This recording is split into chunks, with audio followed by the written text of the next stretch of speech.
தோழர் விஸ்வநாதன் அவர்களை வந்து அவர் அடிக்கடி ஞாபகப்படுத்துவார். என்ன காரணம்னா, அவங்க என்ன மாதிரி அப்படி இருக்கும்போதே அவர் வழக்கு நடத்தி அவர் போட்ட பிச்சையால தான் நாங்கள் இந்த மாதிரி வாழ்ந்துகிட்டு இருக்கிறோம் அப்படி அவர் நினைவுபடுத்துவார். இந்த மாதிரி நாங்கள் நாளைக்கு உங்களை நினைவு கூற வேண்டும். இப்ப இருக்கிற நிரந்தர தொழிலாளர்கள் தான் நமக்கு இப்படி ஒரு வாய்ப்பை ஏற்படுத்தி கொண்டாங்க என்பது மாதிரி உங்களுடைய செயல்பாடுகள் இருக்க வேண்டும் என்று கேட்டுக்கொள்கின்றேன்.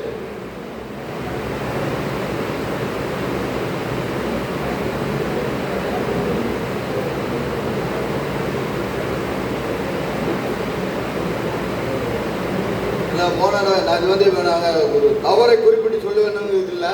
இந்த முறை அடுத்த முறை மீண்டும் நடைபெறக்கூடாது. போன 2வது காத்திருப்பு போராட்டம் சென்னையில் நடத்தினோம். அதன் தொடர்ந்து மண்டலத்தில் காத்திருப்பு போராட்டம் நடத்தினோம். நாங்கள் தூத்துக்குடி மதுரை மண்டலத்தில் நாங்கள் உறுப்பினர்கள் அது சம்பந்தமாக ஏற்கனவே 2-3 கூட்டங்கள்லாம் மத்திய போடப்பட்டு ஊழியர்களை தயார்படுத்தி கொண்டு வந்து மதுரையில் நாங்கள் குடிச்சிருக்கோம். போராட்டத்துக்கு நடந்துகிட்டு இருக்க இந்த காத்திருப்பு போராட்டம். அங்கே இருக்கிற முன்னின்ற ஊழியர்கள் உள்ள போகிறாங்க, வராங்க, பேசுகிறாங்க. அவங்கள்ட்ட வந்து அவங்க மத்திய பேசுனாங்களா பேசலையாங்கிறது தெரியல. அவங்கள்ட்ட அந்த போராட்டத்தை எப்படியாவது முடிச்சுட்டு அந்த இடத்த விட்டு நகலணும் அப்படிங்கிற ஒரு எண்ண ஓட்டத்தில் இருந்தாங்க. ஒரு போராட்டம் நடக்கு, ஊழியர்களை கூட்டி வச்சிருக்கோம், அப்போ உள்ள இந்த மாதிரி பேசியிருக்கோம் அப்படின்னு வந்து ஊழியர்கள் அவங்க பேசணும். எப்போ இப்படி செஞ்சுருக்கோம், அவங்க ஒரு லெட்டர் தாருங்கிறாங்க, நம்ம ஒத்துக்கொள்வோமா வேண்டாமான்னு ஊழியர்கள் பேசிட்டு தான் நீங்கள் வந்து அந்த அவங்க லெட்டர் தந்ததுக்கு நீங்கள் சம்பாதிச்சிருக்கணும். அதை விடுத்து நீங்களாக முன்னாடி இந்த தோழர்கள் எங்கிட்ட எதுவுமே கலந்து பேசலை. உங்கள் பாட்டு மத்தியம் எப்படி பேசுறீங்களான்னு தெரியாது. உங்கள் பாட்டுக்கு பேசி உங்கள் பாட்டுக்கு ஒரு முடிவெடுத்து ஒரு லெட்டரை வாங்கிட்டு அந்த லெட்டர்னால என்ன பையன்? ஏற்கனவே முதல் காத்திருப்பு போராட்டத்தில் லெட்டர் தானே வாங்கினோம். 2வது காத்திருப்பு போராட்ட லெட்டர் வாங்கினோம்னா பயனாகுமா? யோசனை பண்ணியிருக்கணும்ல. நாங்கள் ஒவ்வொரு ஊழியர்களையும் நாங்கள் திரட்டுறதுக்கு என்ன பாடுபடுகின்றோம், நாங்கள் கூட்டு வந்து வச்சுருக்கோம்ல. அப்போ எங்கிட்ட கேட்கணுமா வேண்டாமா? இது நான் ஏன் சொல்ல, இன்னும் அடுத்த ஒரு போராட்டத்தில் இந்த ஒரு நடைமுறை வந்துவிடக்கூடாது என்ற காரணத்துக்காக தான் நான் சொல்கிறேன். எனவே எல்லாரும் ஒரு கவனத்தில் கொண்டு அடுத்த போராட்டங்களை திறம்பட நடத்த வேண்டும் என்று கேட்டுக்கொள்கின்றேன். ஒரு நிமிடம். இன்னொரு கோரிக்கை வந்து இப்போ ஒரு பேசலாய் போயிடுச்சு. நம்ம நிரந்தர ஊழியர்களாக இருக்காங்க, தட்டி நல்லா அனுபவிக்கிறாங்க, ரிட்டையர்ட் ஆகிடுச்சு. ரிட்டையர்ட் ஆகிட்டா வீட்டில் போய் மல்லத்து படத்துக்கு எடுக்க வேண்டியான அதே கூட்டு குடிநீர் திட்டத்தில் உட்கார்ந்துக்கிட்டு அவன் வந்து நம்ம ஊழியர்களை நம்ம சங்கத்துக்கும் வர விட மாட்டுக்கான். ஒரு ஆர்ப்பாட்டம் நீ மாநாட்டுக்கு வரனாலும் அவன்கிட்ட கேட்டு தான் வர வேண்டியிருக்கு. அவனுக்கு என்ன ரிட்டையர்ட் ஆகிட்டானா போய் தொலை வேண்டியான அந்த இது வந்து நிறையா சூழ்நிலை இருக்கு.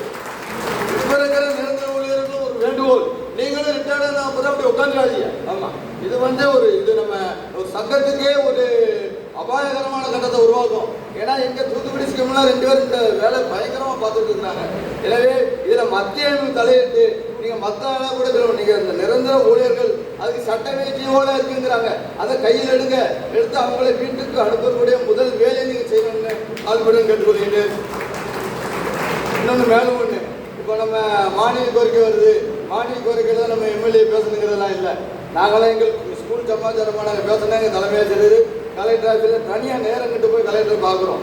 நீங்கள் நம்ம எம்எல்ஏ மற்ற எம்பிக்களை வைத்து தனியாக முதலமைச்சரிடம் நேரம் கேட்டு நமது கோரிக்கைகளை அவர்கள் மூலம் கொண்டு மறுத்தவரை தனியாக நம்ம பேசணும்னு ஒரு கேட்டுக்கொள்கிறேன். எவ்வளோ விஷயங்கள்லாம் இருக்கு. நம்ம வந்து கட்சிக்கு வாங்க, கட்சியை பலப்படுத்தணும், சரிதான். கட்சிக்கு எப்படி வர முடியும்? இதில் வந்து சிபிஎம் கட்சியில் மட்டும் இல்லை, எல்லா கட்சியில் உள்ளவர்களும் சிஐடியில் இருக்கிறாங்க. அதனால நீங்கள் வந்து அவர்களை நம்ம கட்சிக்கு இழுக்க வேண்டும் என்றால் இப்படிப்பட்ட செயல்பாடுகளை செய்தால்தான் இந்த மற்ற கட்சிக்காரர்களுக்கு நம்ம கட்சி மீது ஒரு அபிமானம் வரும். இந்த தகவலை வந்து நான் உங்களுக்கு தெரிவித்துக் கொள்கிறேன். நீங்கள் மேற்கொண்டு திரும்பி நடவடிக்கை என்று கேட்டுக்கொள்கின்றேன்.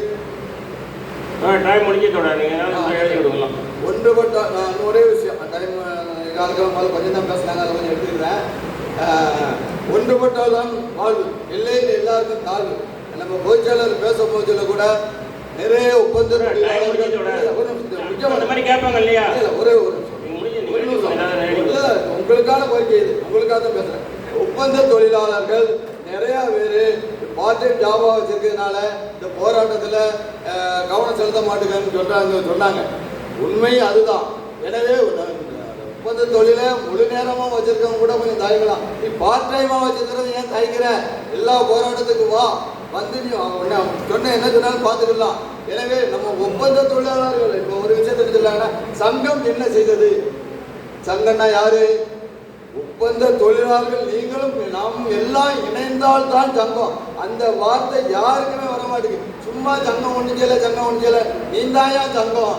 எனவே எல்லா விஷயத்திற்கும் அனைத்து தோழர்களும் ஒன்றுபட்டு நமது போராட்டங்களை முன்னெடுத்து